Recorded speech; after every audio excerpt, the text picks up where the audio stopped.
Pinaka-the best na pwedeng isakripisyo sa isang relasyon? Alam mo, hindi mo napipili yun eh. Kasi pag nangyari yun, kusa mong ilalabas yung sacrifice na yun na hindi hinihingi. Normally, ano ba yung Gagawin mo sinasakripisyo ng mga magkakarelasyon? Sige. Ayun ka na lang. Hindi talaga siya.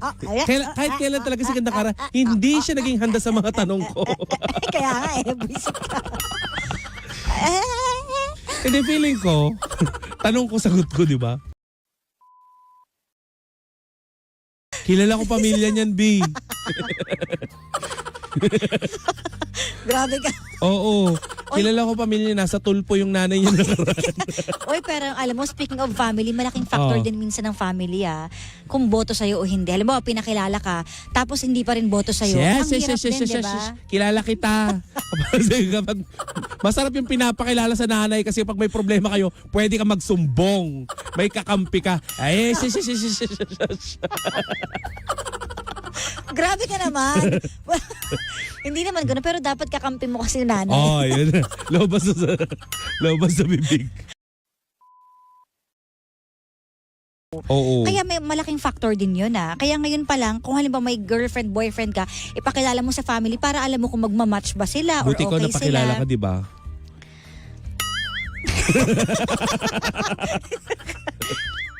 Oh, okay. Napakilala naman. Oo. Anyway, ikaw, Vina. Umiyak. Doon naman tayo kay Lagi na lang Vina. ako sinisingit Vina. dito. Some things come to an end. At yung hindi mo pipigilan. Wala lang, nalungkot lang talaga ako. Kasi kasama ko yung sasakyan na yon sa hirap at ginhawa. Alam niyo yung kasama ko siyang rumakit, kasama ko siyang umiyak, kasama ko siyang nag-enjoy, kasama ko siyang tumawa, kasama ko siyang gumimik, kasama ko siya sa mga kaibigan ko, sa mga mahal ko sa buhay. Kasama ko siya nung naghahanap ako ng farm, naghahanap ng bahay. So, marami akong pinagdaanan sa sasakyan na yon. Kaya parang naiiyak na naman ako. Ayoko na umiyak. Niyak talaga ako kanina. Sabi ko, ba't ganun? Parang nakakaiyak. Sometimes, may mga bagay na kailangan mawala para makapasok yung bago. Sabihin niyo ang OA ko kasi kotse lang yan. Hindi kasi siya basta sasakyan lang sa akin.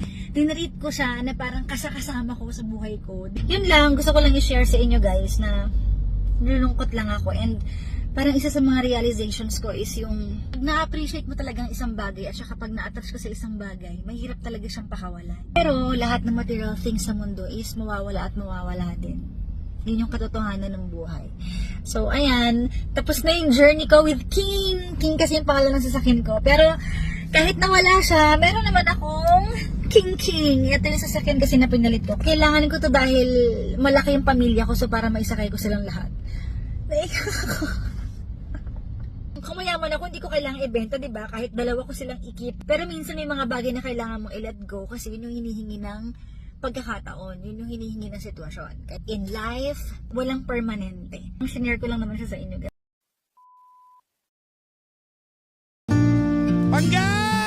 Don't panic! Never panic because it's organic. Oh yeah, congratulations sa atin. Hindi lang sa amin, sa atin. Yung aming Facebook fan page, ay 1 million na.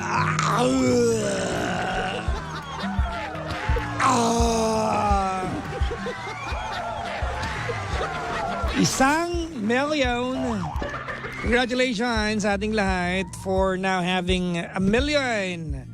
Ayan, followers on Facebook. Kanina yan, narinig ko habang nasa kwarto ako, nasa opisina ko ako. Nagsigawan sila, It's been, this week has really been a downer. Medyo yung natin, yung linggo natin, medyo, ewan ko lang as for me, medyo mababa yung mood ko ng linggong ito. May mga ganyan linggo, di ba? May mga ganyang pagkakataon yung para bang nakakatamad naman tong linggong to, parang gano'n, no? So, yung mood na yan started sa akin Monday pa hanggang ngayon. Pero kanina parang sumaya ako. Hindi lang parang, sumaya talaga ako. I was like, really? I was like, no! Congratulations. Hindi lang po sa amin, sa ating lahat. If you have been supporting Energy FM Since day dot, kasama kayo sa tagumpay na yan.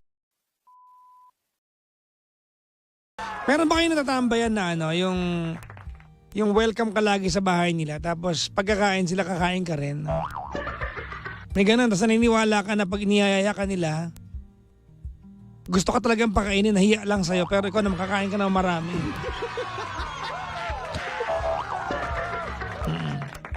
Parang ganun. Nung bata ko, parang ganun ako eh. Uy, kain tayo. Kasi di ba minsan ano lang, di ba, ang tawag doon ay pasa komplemento, tawag na nanay ko doon eh. For compliance lang, di ba? Masabi-sabi lang na na niyaya ka. Kayo ba kakain kayo? Ako, oo. Huwag kayong magkamakamaling ayain ako. Bawa, dumalaw ka sa bahay nyo tapos bisita nyo ako tapos kain tayo. Tatanong ko, ano po ulam nyo? Kakain talaga. Niyaya mo ako, bahala ka dyan, di ba? Ako, ang malapitan, ako pa yung pinakamaraming makakain. Ang saya. Ang kapal na mukha ko.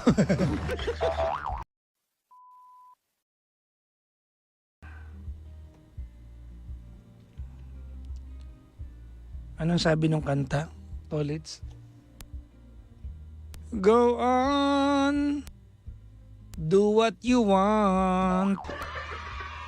But please don't leave me. You will break my heart.